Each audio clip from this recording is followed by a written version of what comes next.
Who watches this show? I'm being very serious. Who watches this show? Why do Americans care about 5 bimbos, 5 airhead women, sitting around a stupid coffee table, drinking coffee and yakking their mouth, flopping their mouth, talking about things they have no idea what they're talking about? 5 ignoramuses. And then of all the 5 ignoramuses, here is the one token conservative, the conservative icon, according to many in conservative talk radio, our new conservative champion, Elizabeth Hasselbeck. Now, even that dim-witted woman, even her, when she can somehow read a news story, she actually, of all of those 5 bimbos, she actually manages to ask him one tough, serious question. The whole spectacle was worth it just for this question. When she asked this question, Whoopi Goldberg is looking at her like, what is wrong with you? Joy Behar, I thought, was going to get a cardiac arrest. They were in horror. The bimbos were in horror that actually one among them has half a brain and asked a half-serious question. And the dear leader, he was stunned. He was absolutely stunned. He felt like he was blindsided. This was supposed to be a complete walk in the park. And now, all of a sudden, somebody actually points out the truth and actually tries to hold me accountable. He was literally, you could see him, his body language, he was like turning away like, how dare you even have the gall, the presumption to ask me a question about my inability to deal with our sagging and declining economy. Here is Elizabeth Hasselbeck actually asking the dear leader a semi-serious question. And look at how he lies and dissembles and spins. Ray, roll clip 2, baby. You had promised that the stimulus bill would cap unemployment at 8%. We're at near 10% across the country, 12% in my home state of Rhode Island. We are in a state of chronic joblessness. Yet, and we heard in the beginning of the show as well, you claim that there's saved jobs, something, a standard that's not been used before by any administration. It's frustrating to hear that saved jobs boasting, because it doesn't feel that way to Americans when they don't have jobs and they're losing jobs. How can you continue and your administration continue to say that you are saving jobs when, in fact, people are losing jobs? All right, Ray, cut it right there. Now the dear leader is twitching. He's twitching. You can see him. He's twitching. He's nervous. He can't believe it. He's twitching. He's frowning. He's not upset. He's semi-snarling. He's like, hey, hold on. This was supposed to be a pop interview here. You were supposed to serenade me. You were supposed to tell me how great I am. The narrative is I'm the greatest president in the history of the United States. What are you doing asking me this question? Maybe the Boy Scouts would be a little easier on him. Exactly. Yeah. Exactly. Maybe the Boy Scouts would be a little bit easier on him. So now, no. You don't understand something. I have saved you from a Great Depression.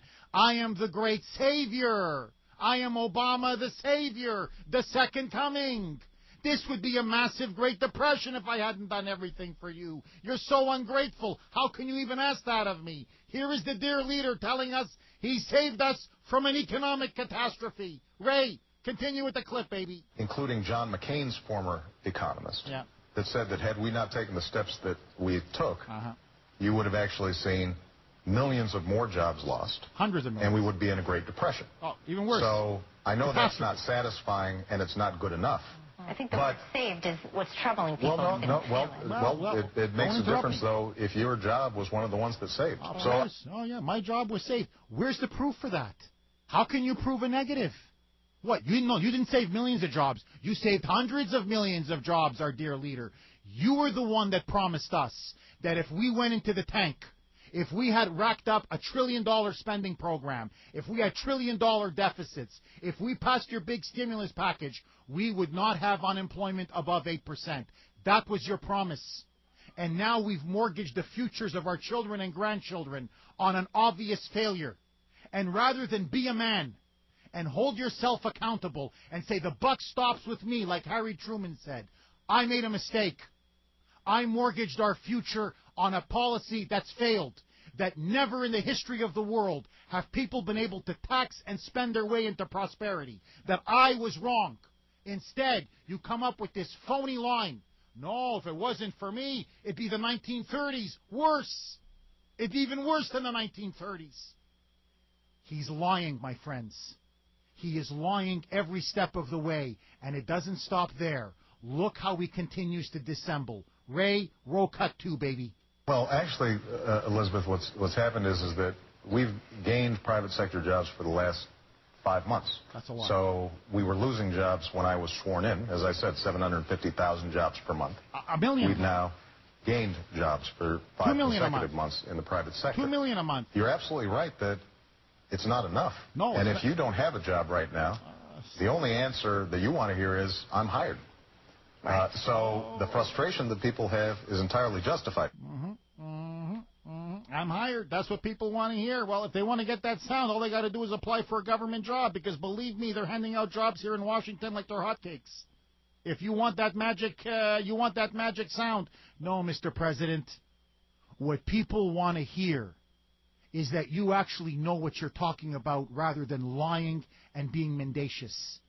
You as well know that everybody else knows who follows the statistics, you have not created any private sector jobs. In fact, under your watch, unemployment hasn't gone down, it's gone up. We've lost millions of jobs under your watch. But everything is Bush's fault. Oh, it was 750,000 jobs a month. They were disappearing like you wouldn't believe when you came into power. You inherited the greatest economic mess we've ever had. So don't blame me. That's all he can ever do, is pass the buck off to somebody else. Blame Bush. Blame the Republicans. Blame the banks. Blame the financial institutions. Blame Wall Street. It's always somebody else's fault. Well, Mr. President, let me ask you something. Business has told you repeatedly, by expiring the tax cuts in 2011, on January 1st, 2011, it will decimate job creation in America. Why aren't you listening to them? Investors have told you, foreign governments have told you, the American people have told you, you are spending us to national ruin. That these deficits are creating massive economic uncertainty, and you are borrowing our futures to pay for a phony socialist present. Why don't you listen to the American people? Every turn you have made one policy mistake after another. And what did you care about when we elected you to balance our budgets and deal with the economic crisis? What did you spend all of your political capital on? Was it to restore economic growth? Was it to encourage business confidence? Was it to encourage private sector job growth? No. It was to ram socialized medicine down our throats. Even though the American people didn't want it, even though many people in your own party didn't want it, nobody wanted it. Yet you rammed it down our throats by bribing and corrupting your own party and members of Congress. And now you have the gall to stand there and tell the American people with a straight face that the economy's been growing under your watch? Mr. President, maybe those bimbos at The View don't have the guts to ask you this question and make this point, but I'll tell you. If they don't have the guts to tell you, I will. You, sir, are a liar. You are a disgrace to your office, to your country, and to this great republic. How dare you besmirch the legacy of our founding fathers and our forefathers by degrading and cheapening the office of the presidency by going on that show. What's next? Jerry Springer? Maury Povich? You want to get into food fights?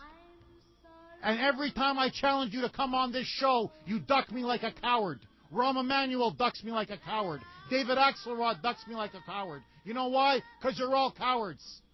And you know what? You deserve to be on The View. That's the only place where you don't get any serious opposition. You phony, you fraud.